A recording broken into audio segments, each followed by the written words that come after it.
Nakaka-stress ng hapon, dito lang sa DZRH TV.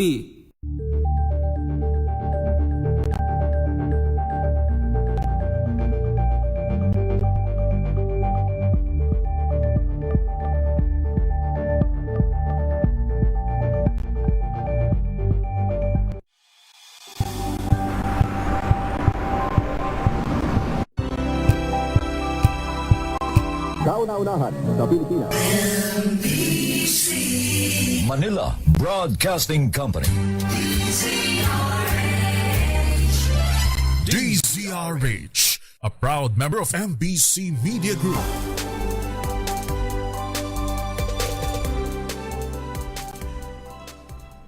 Pilipinas ang oras, alas 12:00 ng hapon.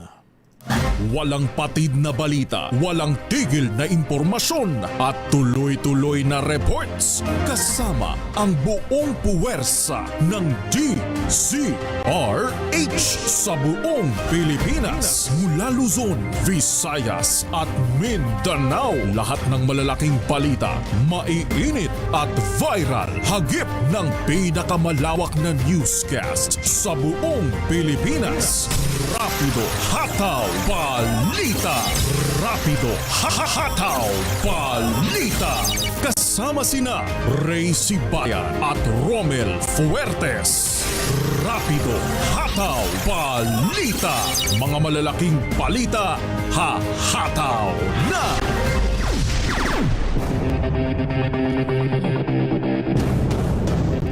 Araw po tayo ng Biyernes, ikawalo sa buwan ng Mayo.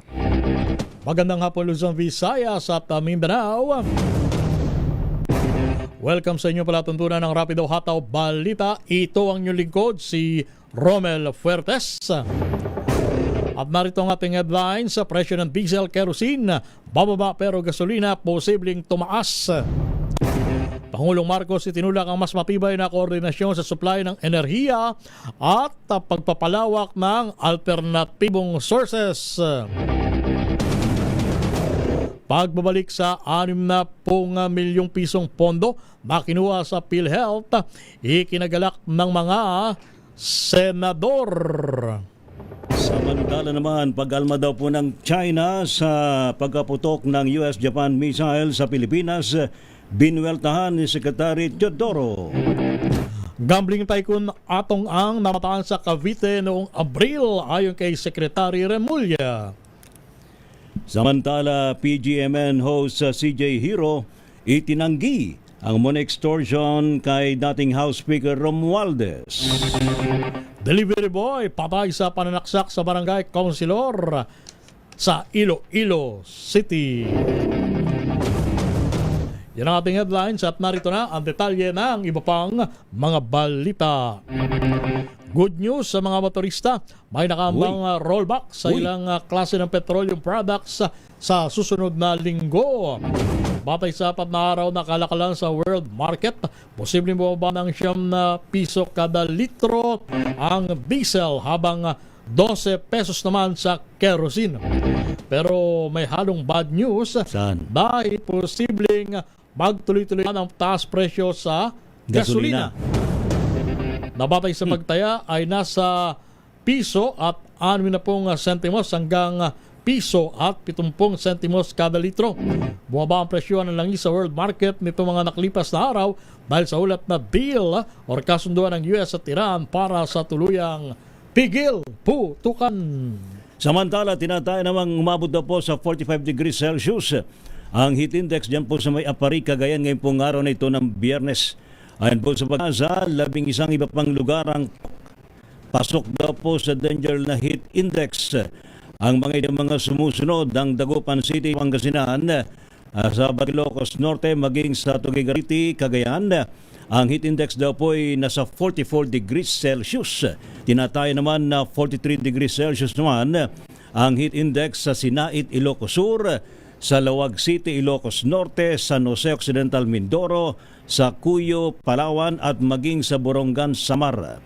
Samantala sa 42 degrees Celsius naman ang init factor sa Bacnotan, La Union, maging sa Tiaga, Isabela, Baler at Kasiguran, Aurora, Iba, Zambales, Subic, Olongapo City at dyan po sa may Sangli Point, Cavite. Gayon din sa Coron at Puerto Princesa City, Palawan, sa Pili, Camarines Sur, Rojas City sa Capiz, Iloilo City at Dumangas, Iloilo. Umarangkada na ang formal na talakayan ng mga leader ng Timog Silangang Asya sa ginaganap na 48th ASEAN Leaders Summit sa Cebu. Sa welcome ceremony sa Mactan Expo sa Lapu-Lapu City, isa-isang tinanggap ni na Pangulong Bongbong Marcos Jr. at First Lady Araneta Marcos ang mga heads of state para sa pagsisimula ng pulong. Sa kanyang talumpati, binigyan din ng Presidente na dapat magsilbing hamon, tensyon sa gitna silangan upang manatili matatag ang ASEAN laban sa epekto ng krisis sa ekonomiya at seguridad. Pinasalamatan din ng Pangulo ang mga kapwa leader sa pakipagbahagi sa summit sa kabila ng pagiging abala at sa dami ng mga responsibilidad sa kani-kanilang bansa. Samantala, dapat daw magsilbing hamon naman ang walang katiyakang sitwasyon sa gitnang silangan para manatiling matatag ang ASEAN sa gitna ng krisis. Iyan po ang binigyan din ni Pangulong Ferdinand Marcos Jr. ng formal na tanggapin ng mga leader ng Timog Silangang Asya sa 40th ASEAN Summit dyan po sa Cebu. Ayon po kay Pangulong BBM, maraming kababayan ang umaasa naman sa kanilang pinuno kaya ito anyang pakain ng ASEAN para pag-aralan ng mga nararapat na gawin sa kasalukuyang hamon at sa hinaharap. Dagdag pa ng Pangulo, subok ng ASEAN sa maraming dekada kaya kumpiyansa naman si Pangulong BBM na magbubukas ito ng maraming oportunidad na magpapaigting sa pagtutulungan. Namataan sa Cavite ang wanted na gambling tycoon na si Atong ang pinaniniwalaang utak sa missing sa Bongeros noong buwan ng Abril. Ayon kay DILG Secretary John Vic Remulla, agad na nagkasana operasyon ang CIDG upang arestuin si Ang, ngunit hindi ito naabutan sa lugar. Pagbibigay din ni Remulla, muntik na nila itong mahuli at sa katunayan ay naabutan pa nila ang mga pagkain sa lugar. Si Atong Ang ay naharap sa mga kasong kidnapping with homicide at kidnapping at serious illegal detention kaugnay sa mahiwagang pagkawala ng mga sabongero. Samantala, paano magkakaroon daw po ng tamang pagpapasya? Iyan po ang tanong naman ng Malacanang ng aminin ni Vice President Sara Duterte na hindi siya marunong gumamit ng computer. Sa isang panayam sa nagpapatuloy na ASEAN Summit, sinabi ni Palace Press Officer Undersecretary Claire Castro na nakaalarma ang ganitong revelasyon mula sa isa sa mga pinakamataas na leader ng ating bansa. Ayon po kay Yusek Castro, paano makapagdesisyon ng tama ang pangalawang Pangulo kung ang simpleng paggamit ng computer ay hindi raw po niya alam. Dagdag pa ng Palace official, bagaman naminado naman si VP Sara, nakita naman nila ito nang umupo bilang DepEd Secretary. Labas tayo ng ating impilan, Pangulong Marcos, isinusulong ang mas matibay na koordinasyon sa supply ng enerhiya at pagpapalawak ng alternatibong sources. Ibalita mo yan na Rich number 14, Let Narciso. Marilet.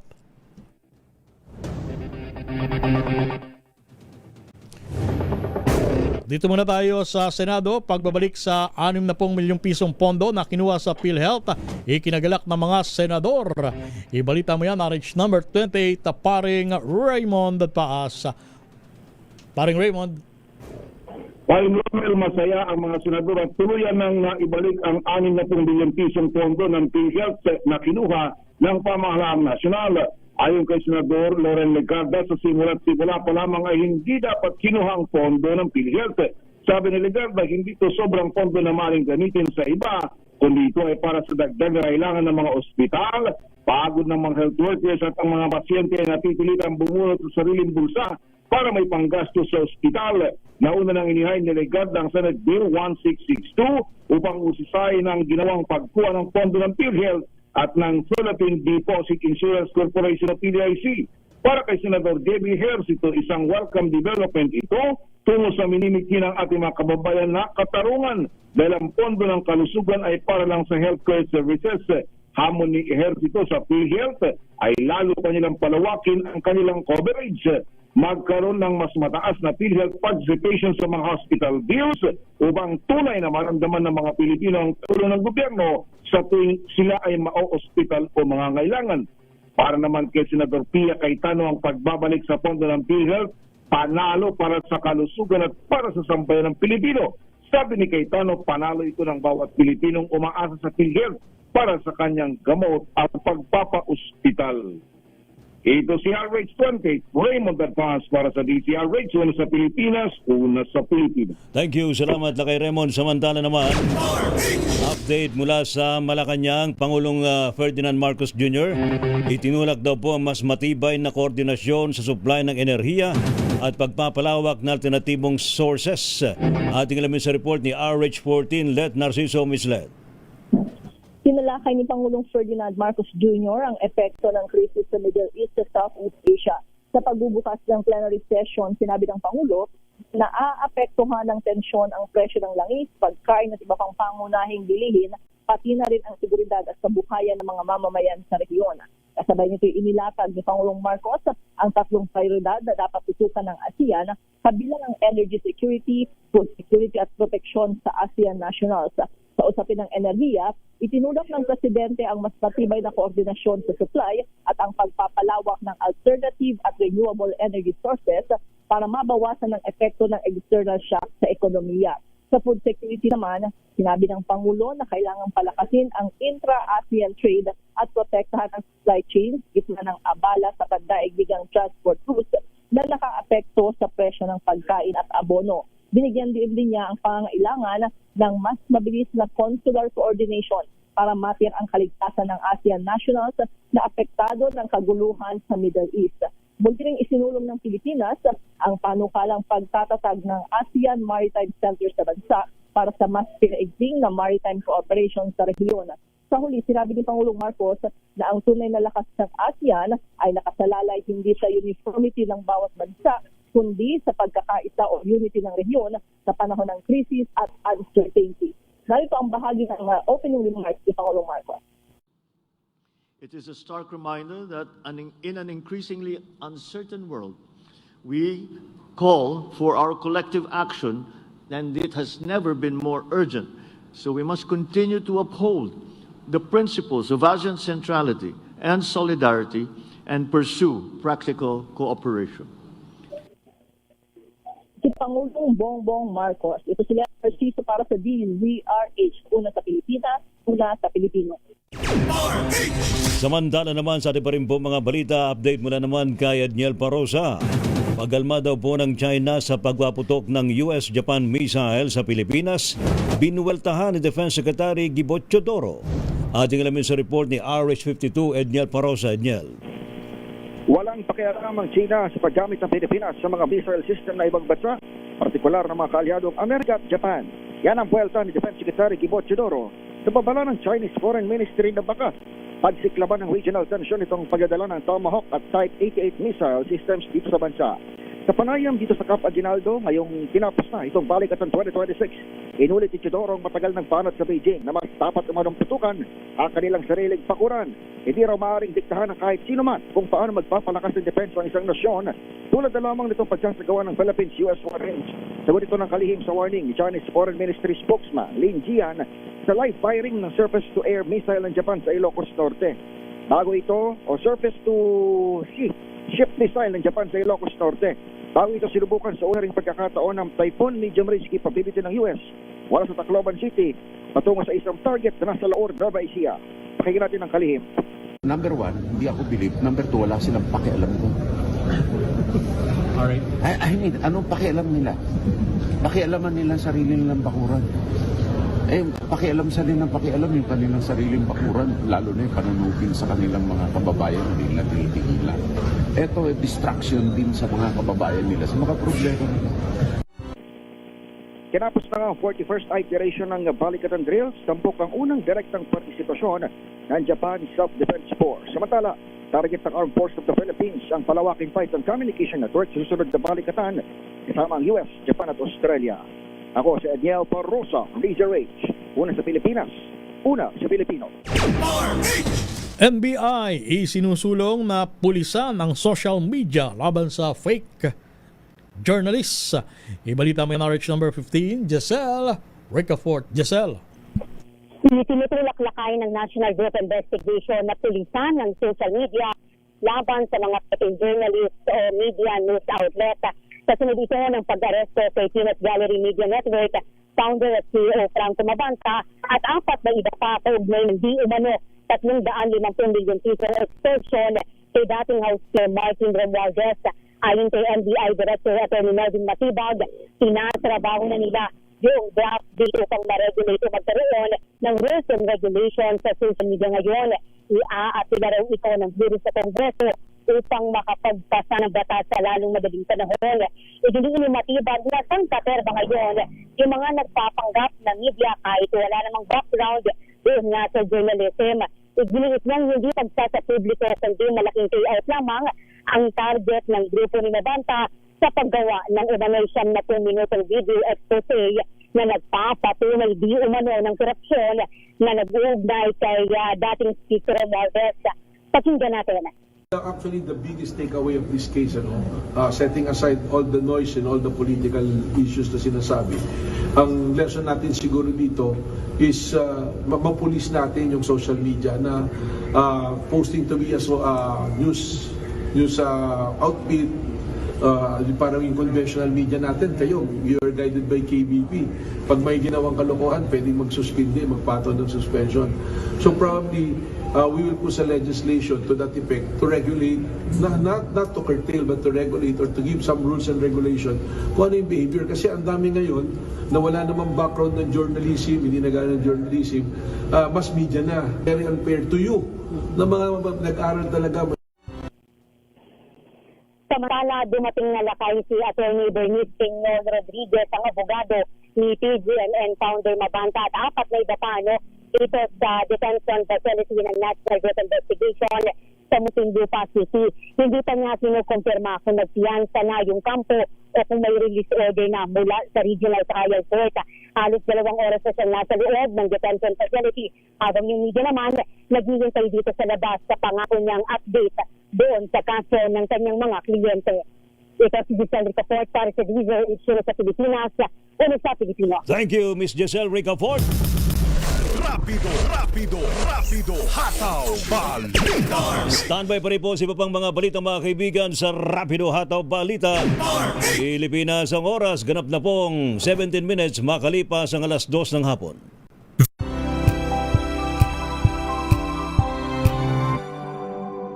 Tinesting, sinuri, siniyasan. Ang resulta, super effective ang Shield sa pagpatay ng bakterya at virus. Shield Antibacterial Soap. Believe ang mga eksperto sa Philippine Nurses Association. At si Mami, tiwala ako sa Shield. Shield Antibacterial Soap. Napatunayang mabisa. Ang mga nurse, tiwala. ACS.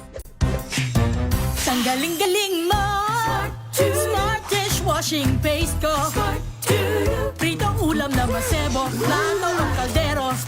Tanggaling for everyday. Ganyan pag smart ang dishwashing paste. May double tanggaling formula. Tanggal ang sebo, tanggal ang bakterya. Bahit para walang bahit. Linis fantastic sa metal at plastic. Number 1 ko to.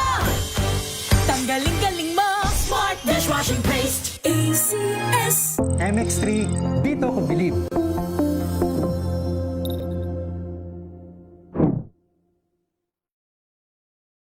Mahalagang paalala, ang MX3 capsule ay hindi gamot at hindi dapat gamiting panggamot sa anumang uri ng sakit.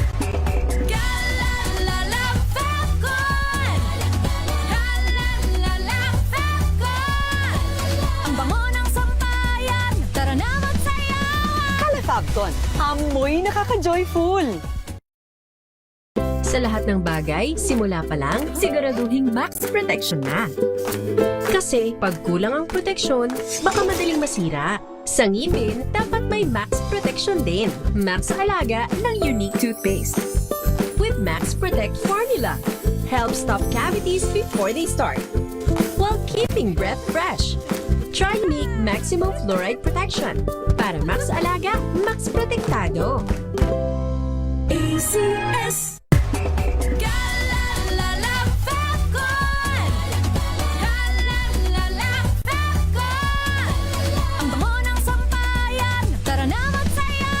Calefabcon, amoy nakaka-joyful! budget? Akala nyo lang yon. So solid! White Rose Papaya, wow, White Rose! White Rose Papaya, wow, White Rose! White Rose Papaya, may glow up with a White Rose Papaya. White Rose Papaya, may puti power times 2 kasi may papaya at niacinamide. May shea butter and tea tree oil pa. Kutis sulit ang glow up. White Rose Papaya, kutis sulit ang glow up. Wow, ang saya. Isang barangay na labada, puro mancha pa. Goodbye, pahinga. Mommy, isang laba lang yan sa Pride Bar Blue. May powerful stain-away enzymes na malupit sa dunit mancha. At di masakit sa kamay. Isang laba lang yan. Hello, pahinga. Hello, Pride Bar Blue. ACS. Sa puso ng kalikasan, natatangi ang prutas ng mangosteen. Ito ay nagtataglay ng antioxidant compounds na alpha, beta at gamma mangosteen. Ang MX3 capsule ay isang food supplement na gawa sa natural na mangosteen. Ito ay tested and proven to help avoid knee joint pain discomfort para iwas-iwas sa sakit with long-term supplementation 2 capsules daily. MX3 capsule, tunay, natural at original. Mahalagang paalala, ang MX3 capsule ay hindi gamot at hindi dapat gamiting panggamot sa anumang uri ng sakit.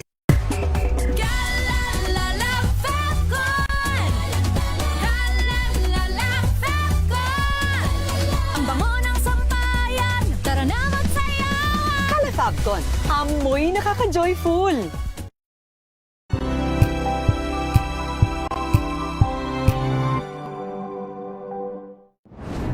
Kung good vibes ang hanap mo, dito ka na sa sigurado.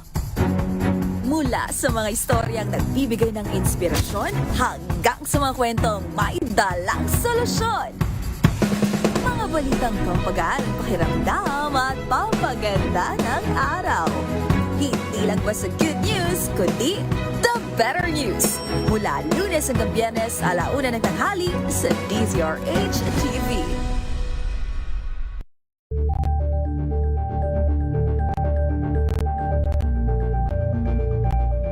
Ito ay bunsod ng naitalang 17 individual na ang kanilang naaresto.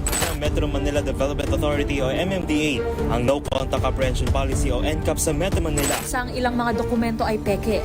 Hindi rin legal ang employment na ipinangako sa kanila. Sa mata ng batas, mananagot ang sangkot at may sala. Dahil sa bawat paglabag, may karampatang parusa. Alamin ang mga pananagutan sa likod ng mga bawal. Dito sa Hoy! Bawal Yan! Tuwing Sabado, 11:30 ng umaga. Dito lang sa DZRH TV.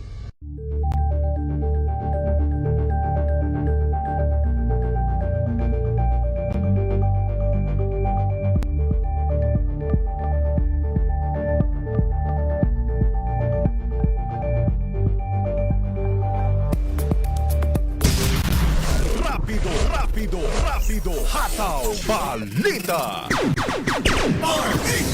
Ang niyo pa rin po mga lingkod, Sinaray Sibayan at Romel Fuertes. Para sa DZRH, una sa Pilipinas. Una sa Pilipino. Sa pa rin pong mga report. Update mula kay Val Gonzales. Rice Supply Agreement sa Vietnam. Tiyak na ayon po yan kay Department of Agriculture Secretary Laurel. Report mula kay Val Gonzales. Val. Ay, tinitiyak na ni Agriculture Secretary Francisco Chu Laurel Jr. ang rice supply agreement sa Vietnam.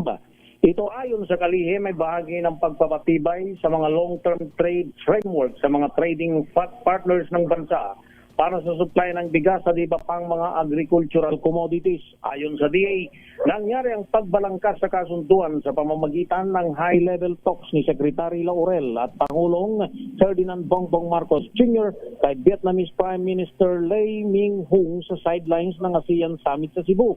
Nagkasundong Pilipinas at Vietnam para sa one-year arrangement ng 1.5 million metric tons ng bigas.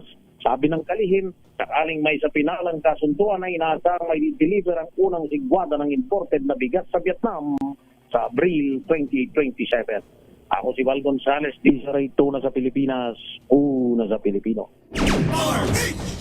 Alamin natin ang sitwasyon sa nangyayaring sunog sa Pasay City. Naroon na ating kasamang si RH number 27, Mr. Noche Kakas. Mr. Noche. Romel, akala kay Ray, kontrolado na itong sunog na sumiglaba dito sa Lacandula Street, Barangay 66, sa lungsod ng Pasay. 1:50 ngayong hapon nang ideklarang fire under control ng Pasay City Bureau of Fire Protection. Wala pang detalye kung ilang bahay ang nilamon ng apoy, maging ang bilang ng pamilyang nawalan ng tirahan.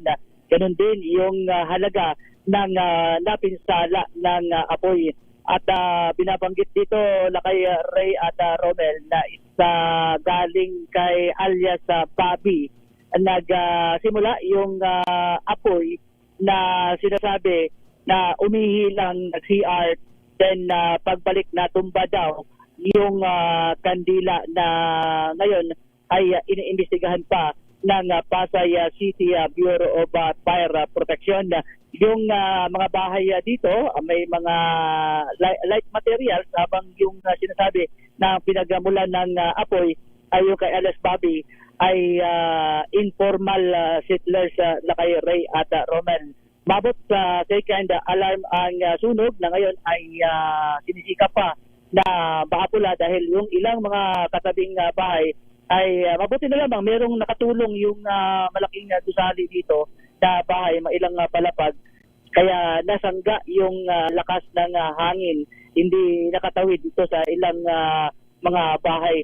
Kaya ang nagiging problema lang dito sa pag-apula ng mga taga Bureau of Fire Protection ay yung paikot-ikot na hangin. Kaya maski tayo, kahit medyo malayo lang tayo dun sa nasusunog na bahay, ay naapektuhan tayo dahil sa lakas ng hangin, sumambulat yung napakalaking usok mula doon sa mga nasusunog na bahay.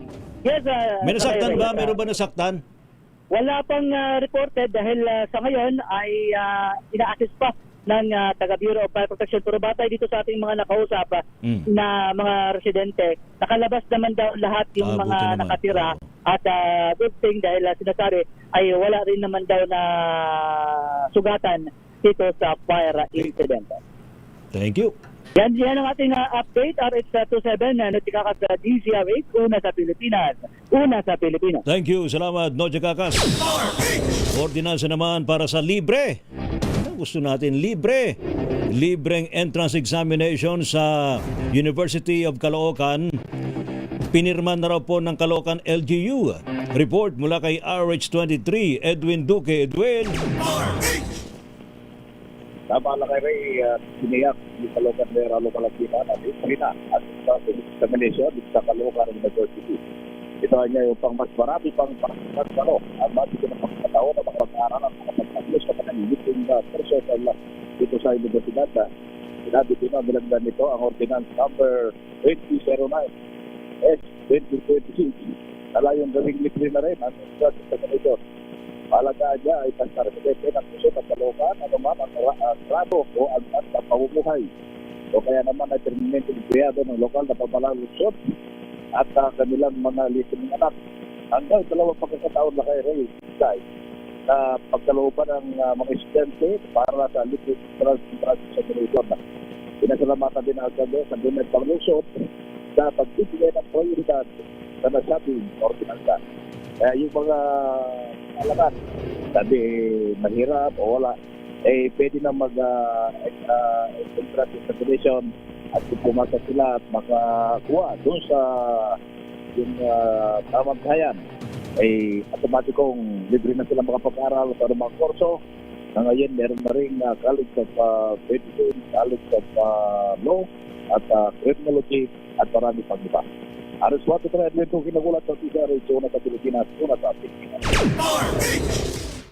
Samantala, dapat isa lang movement na layunin tapusin na ang political dynasty sa Pilipinas, inilunsad RH number 5, Val Gonzales. Val.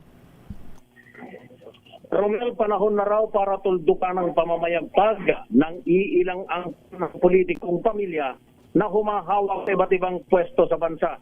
Ito ang layunin ng iba't ibang grupo sa paglunsad ng dapat isa lang campaign sa isang press conference na isinagawa sa Obispado de Cubao sa Quezon City sa manifestong pinirmahan ng mga convenor. Iginigiit nila na nauubos na raw ang pasensya ng mga Pilipino sa ilang pamilya na siyang nagsusulat ng batas, umahawak ng budget at nagpapanatili sa sarili sa pwesto. Dapat na anilang gumawa ng paraan ng mamamayang Pilipino at hindi na lamang ang basta nagrereklamo. Isusulong ng grupo ang isang genuine anti-political dynasty law sa pamamagitan ng People's Initiative. Pinangunahan ni dating Supreme Court Associate Justice Antonio Carpio ang dapat isa lang movement. Bukod kay Justice Carpio, kabilang din sa naglungsad ng kampanya ang grupong Kontra Dinastiya, Simbahang Lingkod ng Bayan, Clergy for Good Government, One Sambayan, Justice Reform Initiative at iba pa. Sa panukala ng grupo, dapat sa isang pamilya ay mayroon lamang isang pwesto sa nasyonal at isa sa lokal. Sakupan niya nito hanggang 4th degree at may one-term cooling off bago naman makabalik sa pwesto. Ako si Val Gonzales, DZRH, una sa Pilipinas, una sa Pilipino. Standby yung mga balita mga kaibigan mula po sa mga probinsya. Pilipinas ang oras, alas 12:30.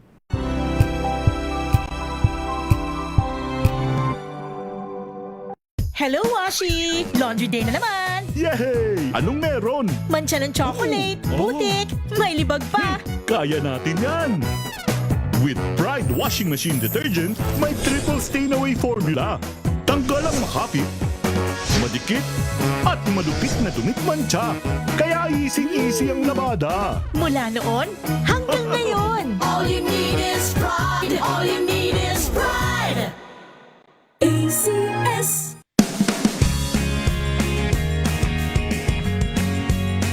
Unboxing MX3 Tea. This is a unique combination of mangosteen and pandan. Each box has 20 tea bags that can be steeped to 1 glass or up to 1 liter of water. Enjoy it hot or cold.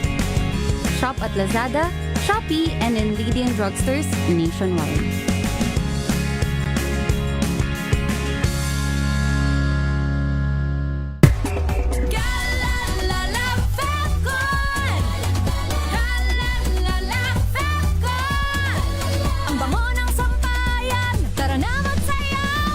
Fabcon, amoy nakaka-joyful!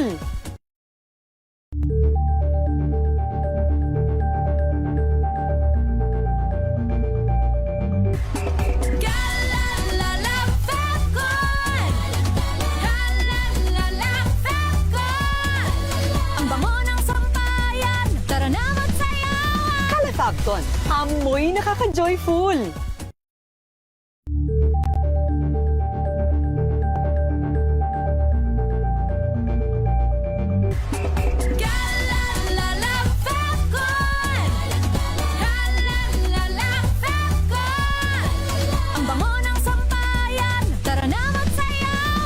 Fabcon, amoy nakaka-joyful!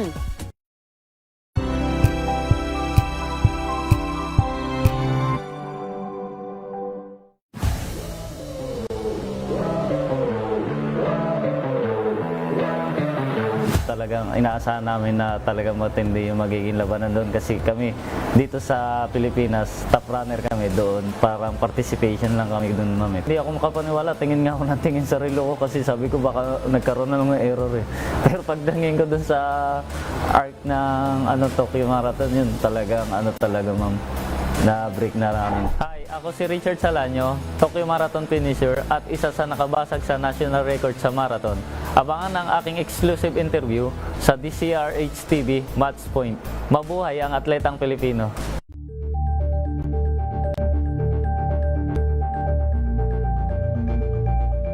Abangan this Saturday. Hi, this is Baby Ruth Villarama and you're watching Scene Zone. Masaya at makabuluhang kwentuhan kasama ang internationally acclaimed director ng Sunday Beauty Queen at food delivery fresh from the West Philippine Sea.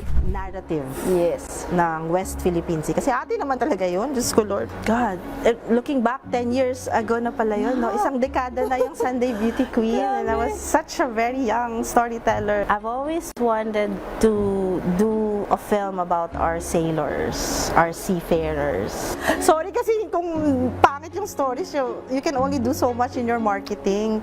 First day, last day ka, girl. Alas 12 ng tanghali, dito lang sa DZRH TV.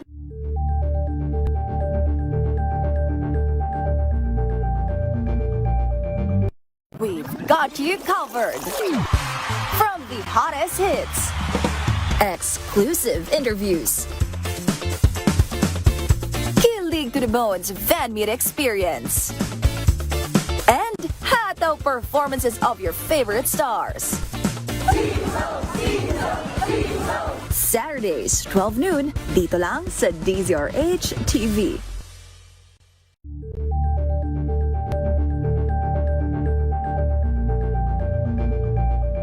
Curious ka ba sa maraming bagay? Kami na ang bahala dyan. Aalamin, tutuklasin at ibigyang linaw namin ang mga katanungang bumabagabag sa inyong isipan. Sa programa kung saan ang bawat sagot ay galing lamang sa mga eksperto.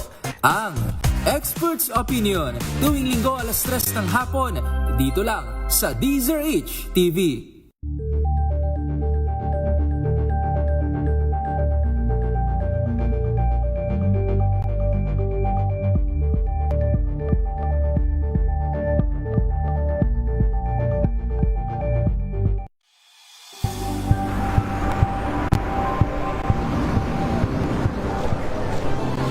ating mga eksperto. Dito lang sa Expert Opinion. Ito ang The Better News. TNVS. Trending and fashion. Kwento, iba't ibang anggulo. Dito sa Point. Bawat pananagutan ating tatalakayin dito sa Hoy. Bawal yan. Filipino, dito lang sa Music. Matchable entertainment and lifestyle. Ang niyo pa rin mga lingkod, sina Ray Sibayan at Romel Fertes. Para sa DZRH, una sa Pilipinas. Una sa Pilipino. Mga balita ho mula po sa mga probinsya. Ratchada Probinsya. Rapido Hatang Balita. Delivery boy ng tubig, standby Junti Makutak. Delivery boy ng tubig patay sa pananaksak ng barangay councilor sa Iloilo City. Report mula kay Jocelyn Maque. Jocelyn. Namatay habang ginagamot sa ospital ang delivery boy ng tubig matapos pagsasaksakin ng barangay councilor sa barangay Santa Filomena, Arevalo. Ayon sa testigo na si alias Inday, nakarinig sila na may humihingi ng tulong kaya dali-dali silang lumabas at nakita ang duguang biktima na kinilalang si John Robert Saino, 29 anyos. Tinuturong sospek ang barangay councilor na si Melvin Alcibuque na mabilis na nakatakas matapos ang krimen. Nagtamo ng sugat sa katawan, dibdib at lieg ang biktima. Sinabi ni Inday na tauhan noon ng sospek ang biktima pero wala silang idea kung bakit hindi na ito nagtatrabaho kay Alcibuque. Sa pag-imbestiga naman ng pulisya, kinumpronta ng sospek ang biktima dahil sa ginawa di umano nitong pagnanakaw. Mula sa Action Radio Iloilo, ito si Jocelyn Maque para sa DZRH. Una sa Pilipinas, una sa Pilipino. Isang lola ang pinagtataga sa ulo habang natutulog. Ha? Naku. Sa Bukidnon. Alamin natin kung ano nangyari. RH number 19, June. Di makutak. Paring June. Malakay na gising ang isang 60-year-old na lola sa mahimbing na pagkakatulog nito habang pinagtataga siya sa ulo na isang hindi pa nakikilalang salarin na nakapasok sa kanilang bahay madaling araw sa Purok 6, Danggawan, Maramag, Bukidnon. Nabatid mula sa Maramag PNP na kasama ni Lola Josefa sa naturang bahay ang isa nitong anak at isang bata. Nagising sa malakas na palahaw ng lola ang mga kasama nito sa bahay, ganun din ang mga kapitbahay at agaran siyang dinala sa ospital na ngayon nasa kritikal na kondisyon ng kalagayan. Hindi naman ginalaw ng salarin ang anak at isang bata sa loob ng bahay maliban kay Lola Josefa. Kasalukuyang inibisagan Malakay ng PNP ang dalawang kasamahan ng lola sa bahay at patuloy pang inaalam ang sitibong motibo ng krimen at pinag-aaralan din ang entry and exit point sa bahay ng biktima habang ongoing ang manhunt operation sa naturang salarin. Una sa Mindanao, RH Rain, Jundi Makutat, DZRH, una sa Pilipinas, una sa Pilipino.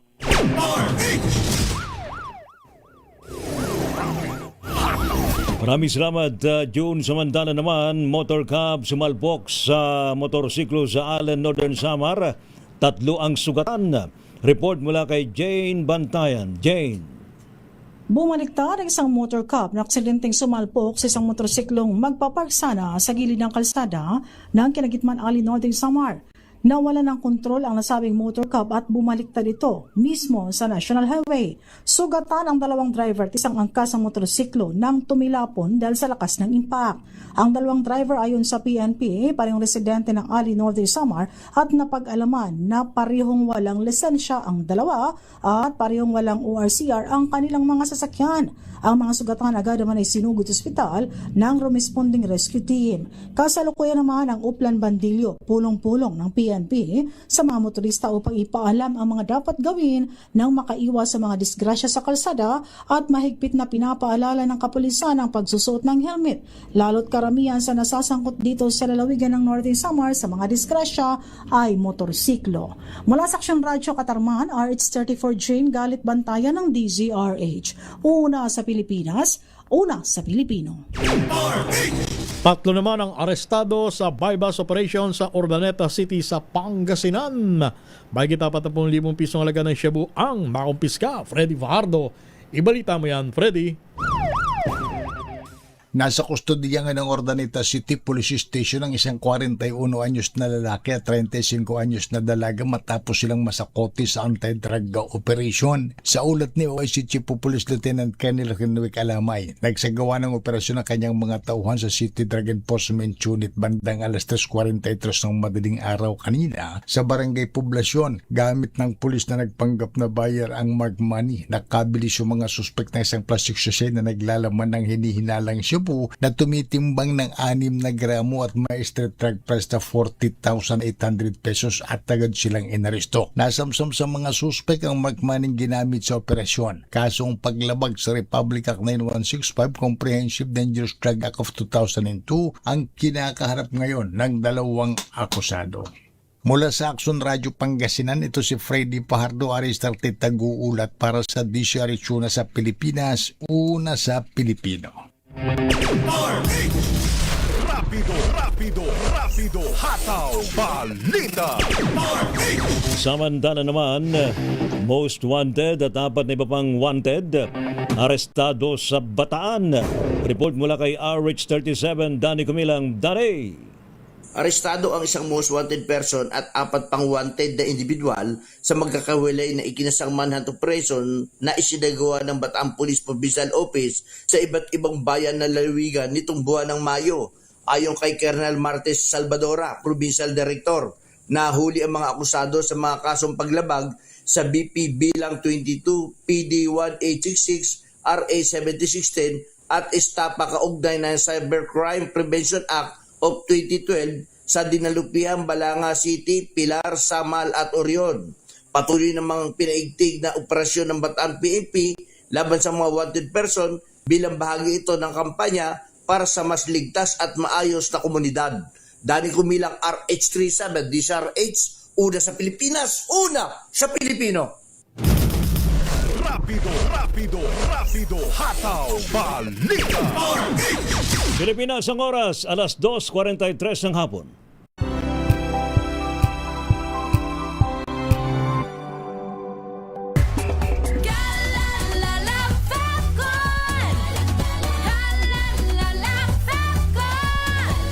Ang bango ng sampayan, tara na magsayawan. Calefacton, amoy nakaka-joyful.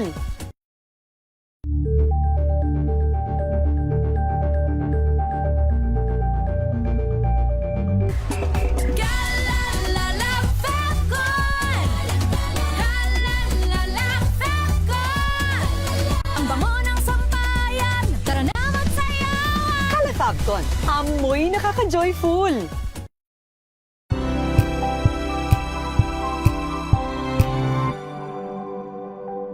Tambalang Anthony Taberna at Jerry Baha ang gigising sa inyong umaga dahil lalatay ang humahagupit na diskusyon at komentaryo Lunes hanggang Biyernes sa 2x2.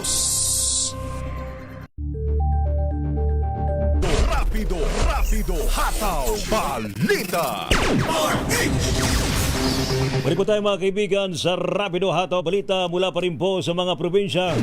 Ano pa rin po mga lingkod, sina Ray Sibayan at Romel Fertes. Para sa DCRH, una sa Pilipinas. Una sa Pilipino. Ratchada Probinsya Rapido Hato Balita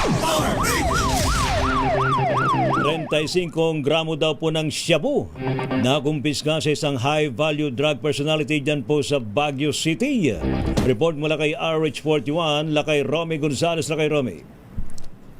Natiklong isang high-value individual drug personality matapos makumpiskan ng higit 200,000 pisong halaga ng shabu sa ginasang bypass operation ng PNP Drug Enforcement Group Special Operations Unit Cordillera sa isang apartment sa Padre Burgos, Baguio City. Ang 38 anyos na suspect na isang tsuper ng isang public utility jeepney at tulak sa iligal na droga sa Barangay P. Burgos, Baguio ay nakumpiskahan ng siyam na heat-sealed transparent plastic sachet na may timbang na 35 gramo ng shabu na may standard drug price na 238,000 pesos.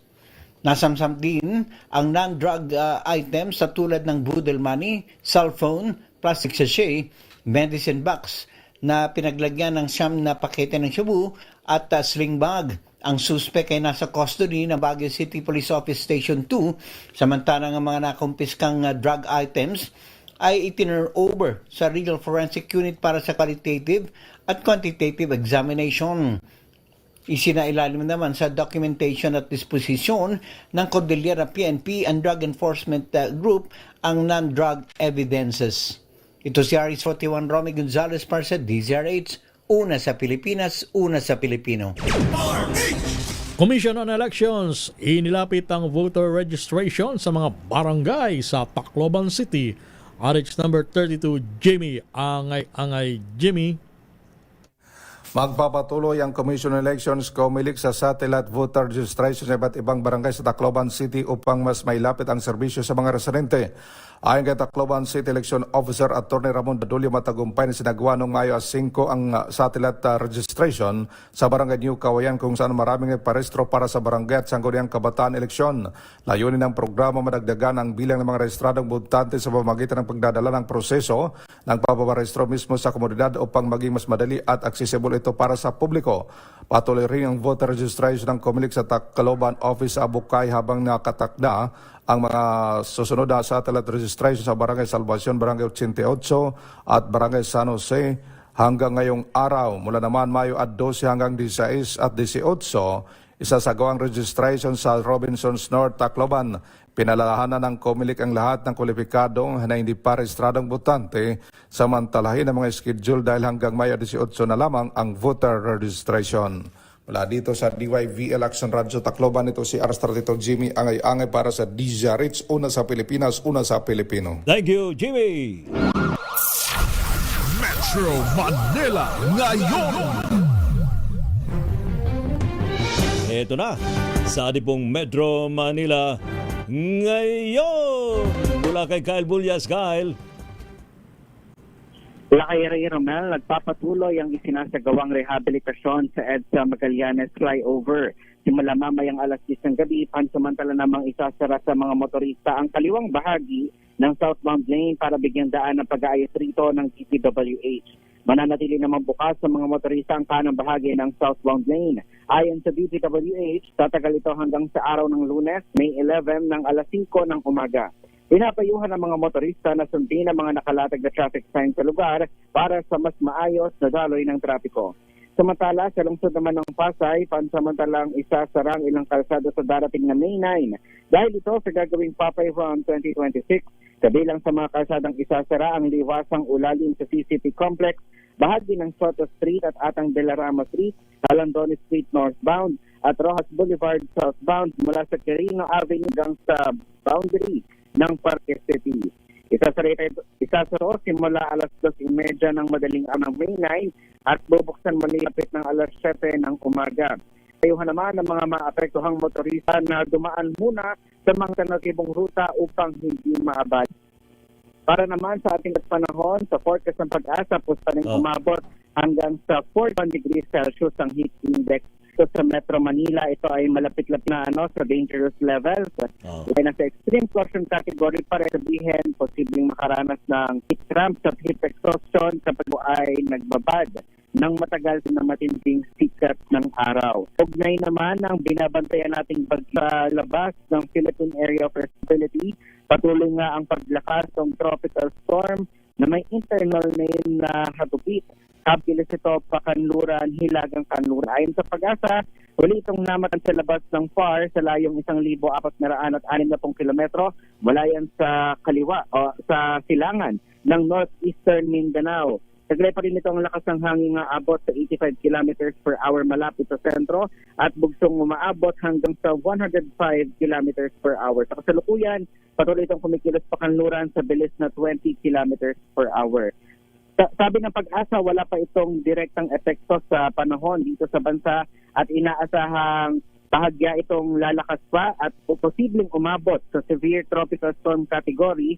Yan ay sa loob ng 24 na oras pero ito ay hihina rin simula bukas.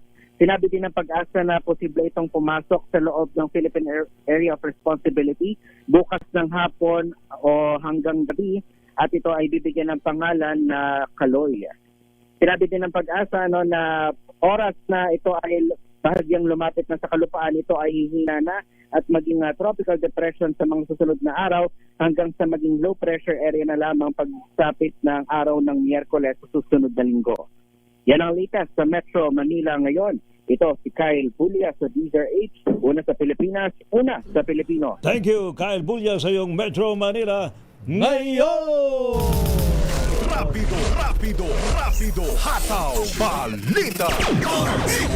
Hoy, salamat po sa matumutok po sa ating balitaan sa Rapido Hataw Balita ngayon pong Thank God It's Friday.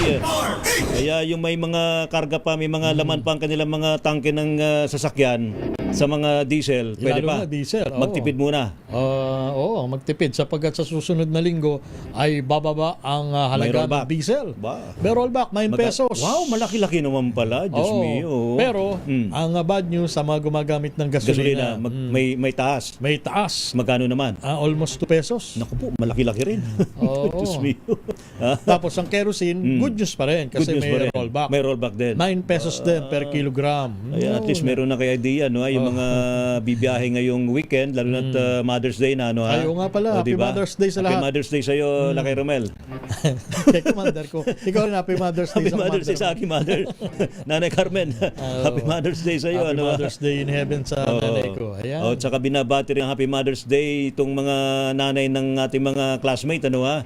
Mula sa BAB, Bob 3C, Bulacan State University, si Jonel Dones, Elaine Anwada, Mary Grace Martin, Francine Galman, Michael Alcanar, Lara Day Bocado.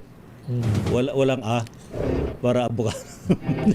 Yung mga anak sa Sunday, i-blow out nyo naman yung mga nanay ninyo. Yun, di ba? Pag bigyan nyo naman sila ng day off sa mga trabaho sa bahay. Tama. Kayo muna maglaba, kayo muna mamlansya, kayo muna magpakain sa inyong mga kapatid, magpaligo sa inyong mga alagang aso. Yan, At saka huwag nyo kalimutan na batiin ng Happy Mother's Day. Yes. Masaya na yung mga nanay pagka binati sila at naalalan extra, sa special na araw. Na pwede nyong i-treat sa labas. Go ahead. Bigyan nyo ng bulaklak. Okay na yun. Diba?